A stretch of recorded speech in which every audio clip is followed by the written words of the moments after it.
Good afternoon. I'll be speaking about Parkinsonism, but I'll try to be fast, not slow, because we are running behind the schedule. Parkinson's disease, it's a neurodegenerative disorder, and it's known to be the disease of old age. So as you can see, it's not very common in young population, but when it comes to patients more than 80 years, the incidence is almost more than 10 times common. In the total population, if you take the incidence of Parkinson's disease is just 0.3. But when it comes to patients more than 60 years, the incidence is 1 in 1,000.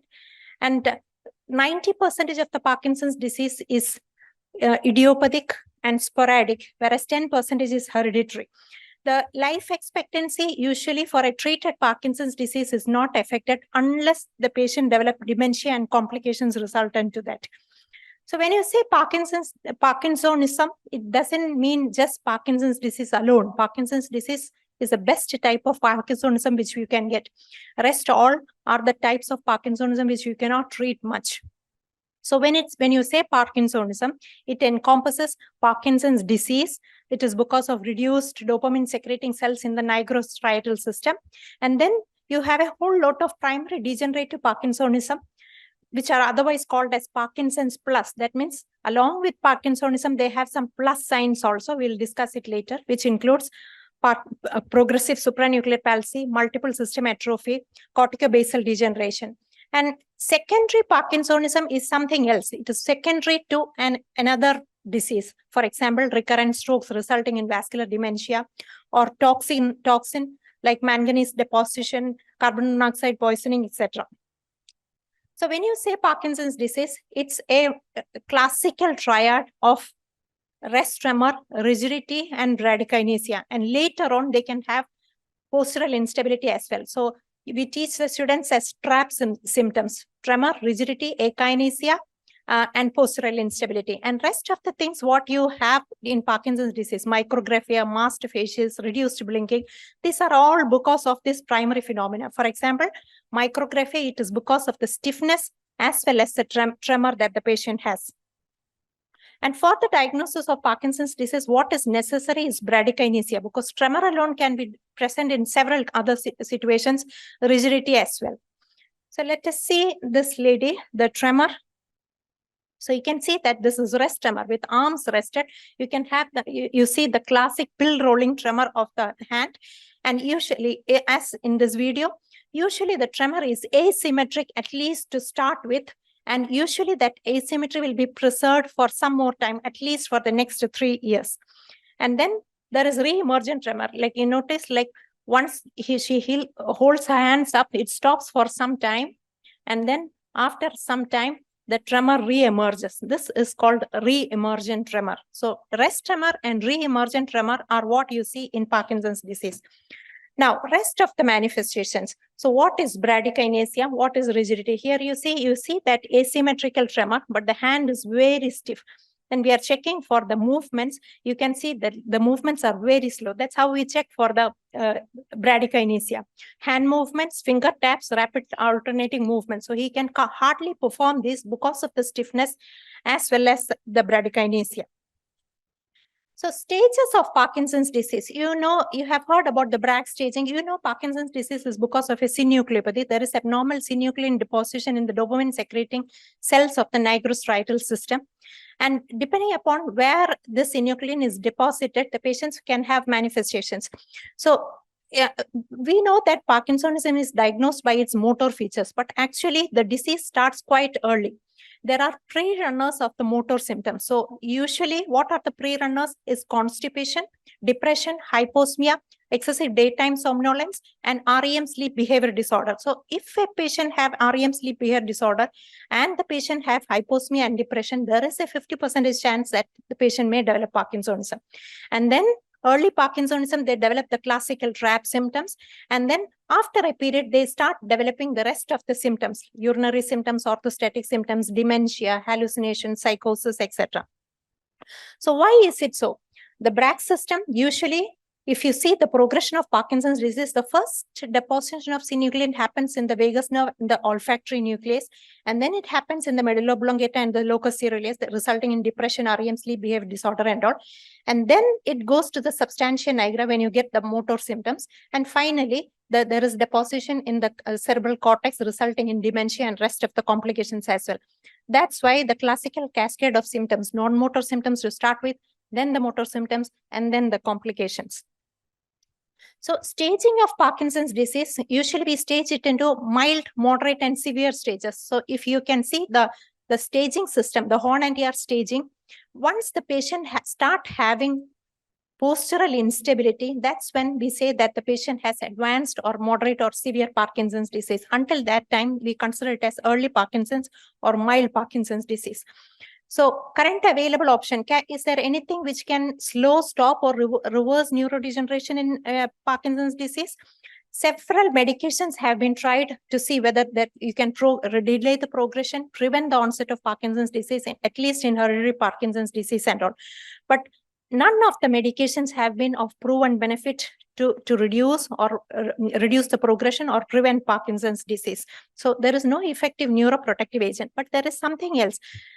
Regular exercises has been shown to elevate the striatal D2 receptor binding potential, and also the striatal D2 receptor availability will also be more. So any of your Parkinson's disease, if they ask, like, I have a family history of Parkinson's disease, is there anything which I can do to prevent Parkinson's disease? This is what you have to tell. Regular exercise, it will prevent the progression of Parkinson's disease, although it will not completely prevent the onset. So what are the therapeutic options? We know that dopamine is reduced in Parkinson's disease. So naturally, you have to supplement dopamine. That's the only way which we can do. So what are the options by which we can increase the dopamine levels? One, you can directly substitute levodopa, because if you give as dopamine, it will be peripheral decarboxylation will be there. That's why L-dopa.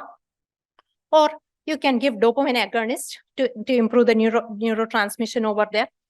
Or the dopamine, it is metabolized by MAVO, monoamine oxidases, and catecholamine O-methyl transferases. So one of the medications which can inhibit these enzymes. So that means dopamine is not metabolized and it is available in the neurosynaptic, the synapse for longer time, and prolonged action can be there. So that's why we use MAVO inhibitors and COMT inhibitors. And sometimes NMDA antagonists, which acts at the same postsynaptic membrane, that can also help. So once you start treating Parkinson's disease, at least initially, patients will be happy, physicians will be happy, because they respond very well with the dopaminergic therapy. There is a honeymoon period. Patient is completely on during the whole day. But then it will not last long, because neurodegeneration is a continuous process. As degeneration progresses, they start developing motor complications like dyskinesia, dystonia. And then after 8 to 10 years, they start developing resistant symptoms. Despite very high doses of dopamine, they still continue to have some amount of motor symptoms. And then once a cognitive decline starts, it's more of the dementia symptoms that is bothering the patients, not the motor symptoms. So if you stage the Parkinson's disease, early stages, you can start rasagiline or seliginine, one of the monoamine oxidase inhibitors. In mild stages, you can use either levodopa or dopamine agonist. In moderate stages, you can, again, along with levodopa, you can use COMT inhibitors and MAVO inhibitors. Advanced stages, you have to manage the complications, and depending upon the disease severity, you have to plan for advanced therapies. We'll discuss that. So amantadine and anticholinergic, many of the physicians start early. Anticholinergics are recommended only in tremor-dominant Parkinson's disease, because, for memory, cholinergic input and cholinergic circuit is very important. So it's, at least in elderly, when you give anticholinergic, it comes with a side effect of cognitive disturbances. So you have to use it with caution. Amantadine, again, it comes with a lot of cognitive side effects, hallucinations, myoclonus, and also, to start with anticholinergics and amantadine, unless there is a clear indications, do not choose that. Now, what marks advanced Parkinson's disease? As we mentioned, once the honeymoon period is over, the patients start having fluctuations. Sometimes they are on, sometimes they are off. The dopaminergic medications will help them for maximum 2 hours, 3 hours. And in between, they will be off. They have all the symptoms of Parkinson's disease, and they will be severely, the mobility will be severely restricted, plus freezing of gait as well. So motor fluctuations, dyskinesias, early morning echinesias, because nighttime the medications are not there, freezing of gait, falls, dysphagia. These are the ones which mark advanced Parkinson's disease. Now, the terms juvenile, young onset, early onset, and late onset. Juvenile Parkinson's disease means they have onset less than 21 years. Early onset is less than 50 years, and young onset essentially is less than 40 years. Sorry, there is a mistake there. And late onset is more than 50 years. So what is the importance is because, as we have seen, the duration of Parkinson's disease is more important with respect to complications and the disease progression. So that's why young onset patients and early onset patients, they develop more of complications of Parkinson's disease. Now, if I ask which one will you choose for a young onset Parkinson's disease, dopamine or dopamine agonist? At least many of you will choose dopamine agonist because the classical teaching is like that. Dopamine agonists prevent dyskinesias and progression of Parkinson's disease. But really, that's not the situation now. What really causes dopaminergic complications and advanced Parkinson's disease is the longer disease duration, higher levodopa daily dose. Naturally, as disease progresses, you will require higher doses. And low body weight, women, more severe disease because they will require more dopamine. And dopamine agonist comes with a lot of side effects as well. Daytime sleepiness, sleep attacks, impulse control disorders, and other psychotic complications, hallucinations, etc. So there has been large trials looking at, is there any point in delaying the giving levodopa or you have to start with dopamine agonist? All of these trials have categorically showed that there is no difference in the disease progression or the rate of dyskinesia, whether you start levodopa early or late. So you don't have to restrict giving levodopa early in the disease. So you will automatically, when I get there, you will make it open? So you can start treating with levodopa or dopamine agonist according to the need of the patient. So advanced Parkinson's disease, as I mentioned, we have to start for device-aided therapies early, because once the dyskinesias and motor fluctuations start, how much ever you adjust the medications is not going to help for a long time. So you have to start deciding for apomorphine pump, duodopa pump, or deep brain stimulation, depending upon the patient profile. For example, young patients, you can choose deep brain stimulation because it will help for a long time. Elderly patients and those who have psychiatric comorbidities or dementia do not choose deep brain stimulation. You have to look for apomorphine pump or duodopa pump based upon the patient profile. Now, non-motor symptoms, because as the neurodegeneration progresses, it's not just the dopaminergic cells which are lost. The serotonergic cells, the cholinergic cells, all will get lost, and it results in further non-motor symptoms, which are dementia, psychosis, depression, orthostatic hypotension, REM sleep behavior disorder, etc. The most disabling ones are depression, constipation, and REM sleep behavior disorder, because by the time we diagnose Parkinson's disease, this would have been there for a long time, and it is difficult to treat as well. So, and another one is postural instability. Like, we have to train the patient early enough for physical therapy, and we have to teach them the strategies to avoid falls. And in elderly patients, diagnosis of Parkinson's disease is a difficult thing. First of all, slowness, stiffness, postural instability, everything will be taken as a part of senility. They may not think that it is Parkinson's disease. And then they have multiple comorbidities, previous stroke, and senile dementia. So all these things will be overlooked. So elderly patients, if they have depression, if their mobility is restricted, always look for Parkinson's disease. And as I mentioned, because of the comorbidities, it is difficult to treat them as well. And choosing medication also, most of the medications which we mentioned, COMT inhibitors, MAVO inhibitors, all of them will result in complications because of the psychiatric issues which they cause in patients who have senile dementia. So elderly patients, no question, always start with levodopa. Do not choose for dopamine agonist. You can add other medications only if it is required. Otherwise, stay away from that. Now, atypical Parkinsonism, as I mentioned, like idiopathic Parkinsonism is one type of Parkinson's disease, whereas there is no atrophy or damage, the permanent damage to the brain cell. That's why when you give dopamine, the patient responds. But atypical Parkinsonism or Parkinson's plus they have some additional features with Parkinsonism as well. For example, when somebody start having falls within the first year of onset of Parkinson's disease, and when they have dementia within 1 year of onset of Parkinson's disease, when they have vertical gaze palsy and pyramidal signs, these are all plus signs which the Parkinson's disease patients do not have. If they have that, think of progressive supranuclear palsy. If the patient have pyramidal and cerebellar signs or dysautonomia, think of multiple system atrophy, because no other Parkinsonism will produce cerebellar dysfunction.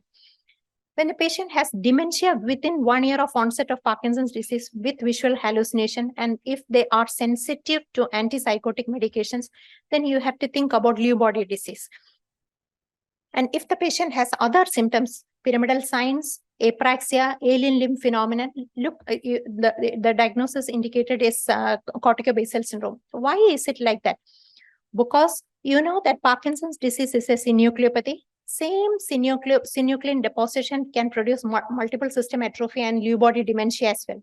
Where in Lewy body dementia, the deposition of synuclein happens in the midbrain and occipital and temporal lobes. That's why they develop dementia. That's why they develop visual hallucination. Whereas in multiple system atrophy, the deposition happens in the pons and cerebellum. That's why they develop postural hypotension, ataxia, pyramidal signs, etc. PSP and CBGD are tauopathies. The tau deposition, if it happens in the pretectal nucleus, which is responsible for the vertical gaze, that results in progressive supranuclear palsy.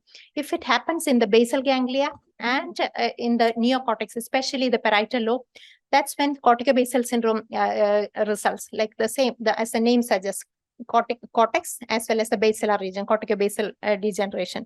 So any patient for them, these are bad prognostic one, because they do not respond to usual dopaminergic therapy. All we can do is to give supportive therapy and to manage the symptoms. If they have dementia, try managing the dementia. Visual hallucinations, treat that. If they have psychosis, manage that. And the prognosis is not that great. Like we have seen Parkinson's disease, usually the life expectancy is not affected unless dementia is there, because all of these atypical ones comes with some dementing process. Usually the prognosis is bad. And we have to teach them strategies to prevent fall, and early wheelchair ambulation we have to should be recommended. So any patient coming to you, take a detailed history, examine carefully for extrapyramidal signs, because we always examine motor system, sensory system, cerebellar system, and then we stop there. Hardly we examine for cogwheel rigidity, for bradykinesia. Usually we miss that. So elderly patients or patient complaining of mobility issues, look for extrapyramidal signs. And the follow-up is the most important. You see whether the disease is progressing or not. If it is progressing, then bingo, then you are looking for something neurodegenerative process. And address each symptom, not just the motor symptoms alone. Treat the depression well, treat the REM sleep behavior disorder, because it all adds to the quality of life. Physiotherapy, do not forget, because that's the only thing which can delay the progression of Parkinson's disease. And strategies to prevent falls have to be taught to the patient as well as the caregivers as well. Thank you.